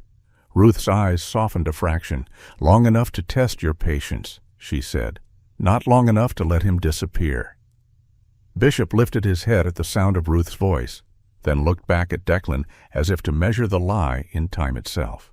A wind moved through the bare branches, and for a moment Declan could almost hear his mother's kitchen radio. The old songs, the weather reports, the small, ordinary sounds that used to make this place a home. That memory hit him harder than the fire did, because fire was obvious. Loss was quieter. 2 weeks later, the courthouse looked too bright for the kind of grief that had been living inside Declan. The northern sun was sharp and clean, reflecting off snow, like the world had decided to start over, whether anyone was ready or not. Declan sat in the front row in full marpat, hands folded, posture steady. Bishop wasn't allowed inside the courtroom, but Hannah had pulled strings with the bailiff and a sympathetic clerk, and Bishop waited in the hallway like a soldier on guard duty. Ears up, amber eyes tracking every footstep, body still as a promise. Wade Kessler entered in cuffs, hair slicked the way it always was, face pale under fluorescent lights. The velvet smile tried to form, then failed, like a mask cracking in the cold. He looked at Declan with the wounded arrogance of a man who believed the town's fear was permanent property. But fear, like debt, can be called due. Ruth stood to speak, voice steady, a woman who never wasted a word. She laid out the coercive lending, the inflated invoices, the forged authorization, the timeline of Marion's pressure and isolation, the conversion of a family home into a covert storage hub.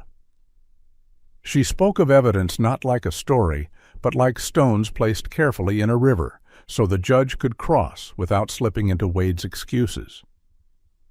Evan Rourke testified too, voice shaking, face still marked by smoke. He looked younger than his age under the courtroom lights, a man who'd been bullied by the math of debt. "He said he'd ruin my mother," Evan whispered, eyes wet. "He said nobody would believe me. He said, the town belongs to him." Wade's jaw clenched. Ruth didn't flinch. Hannah's pen scratched like an insect. The judge, a gray-haired woman with tired eyes and an expression that looked like she'd seen every way people try to justify cruelty, listened without blinking. When she finally spoke, her voice was not dramatic. It was final.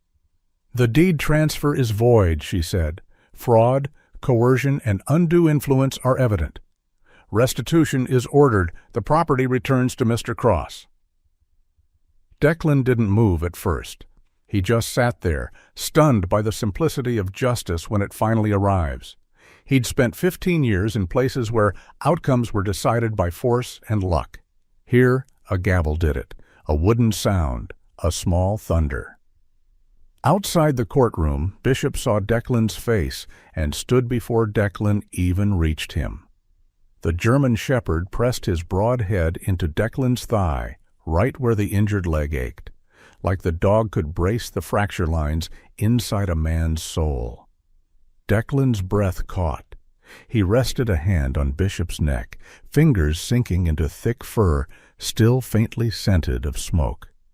"We got it back," Declan whispered, voice rough, like a man speaking through gravel. Bishop's tail moved once, slow and certain, approval, not celebration, as if Bishop had always known the ending was possible, and the humans were just catching up.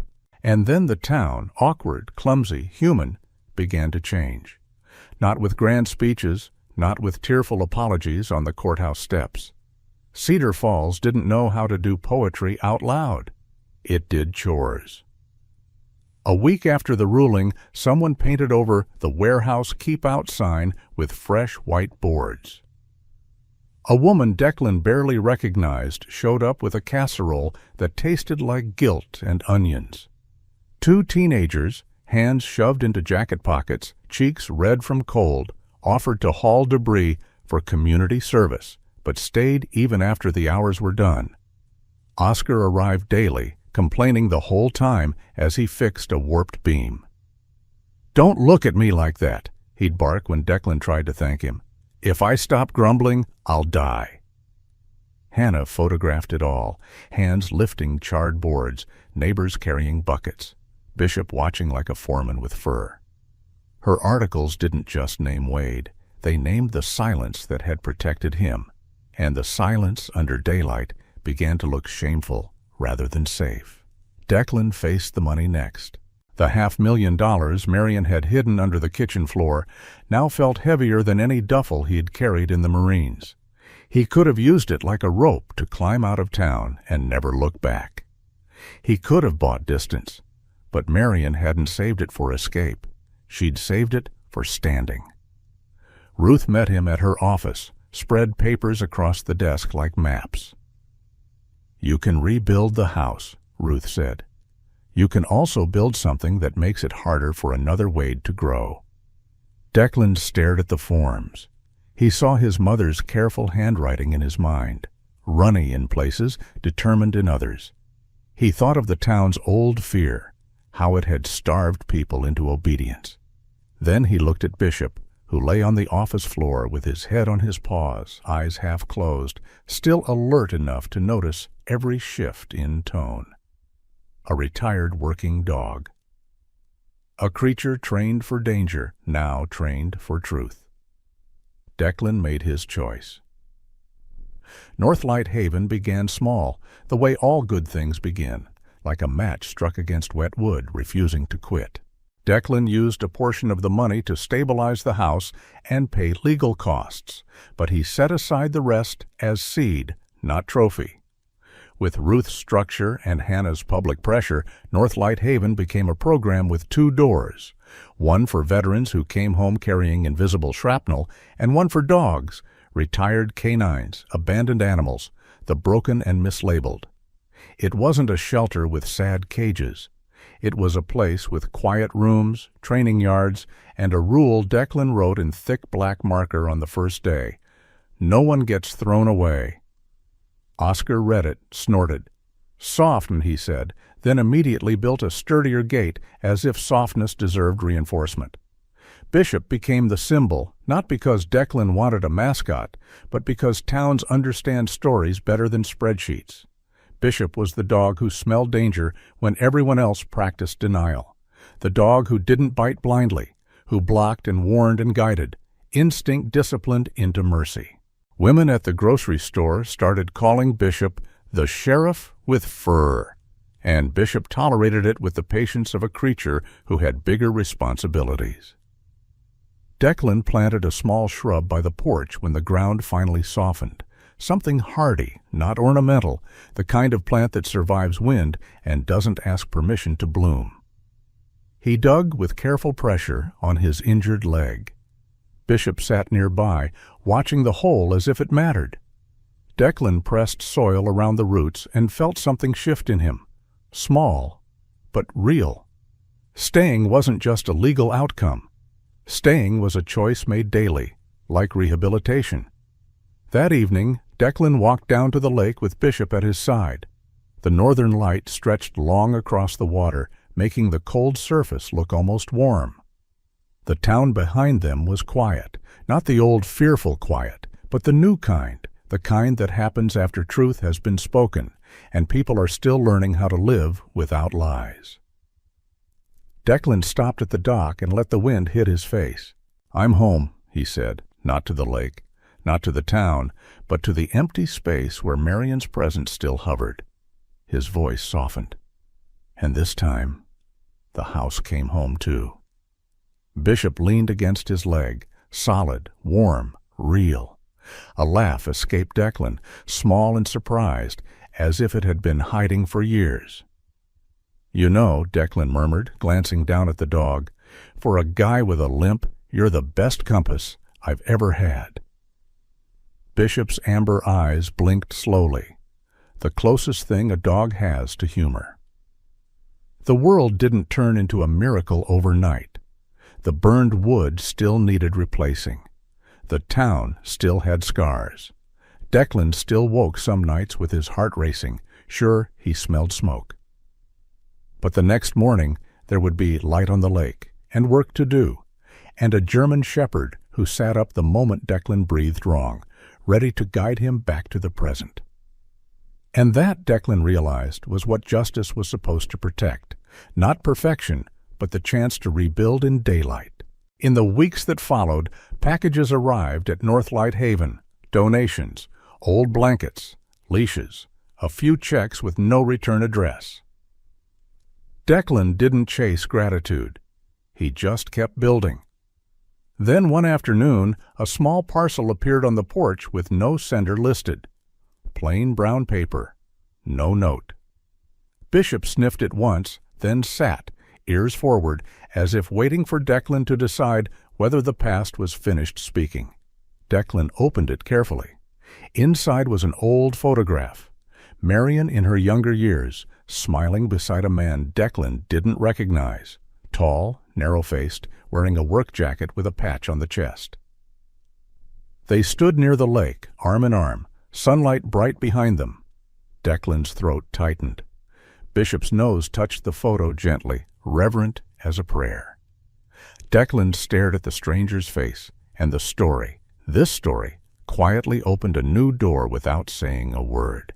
Some people wait their whole lives for a loud miracle, thunder, lightning, a door flung open by heaven itself. But the kind of miracle that saves a person is often quieter, a truth that refuses to burn, a second chance that arrives in work boots, and a loyal dog who seems to hear God's whisper before any human heart does. If this story leaves something warm in the chest, let it be this: God does not waste grief. He can take what was stolen, what was silenced, what was turned into ash, and grow a new beginning from it, one ordinary day at a time. In your own life, the home you're fighting for might be a relationship, your peace of mind, your dignity, or your hope. Keep showing up. Keep choosing what is right, even when it feels slow. Sometimes faith looks like rebuilding. Sometimes prayer looks like staying.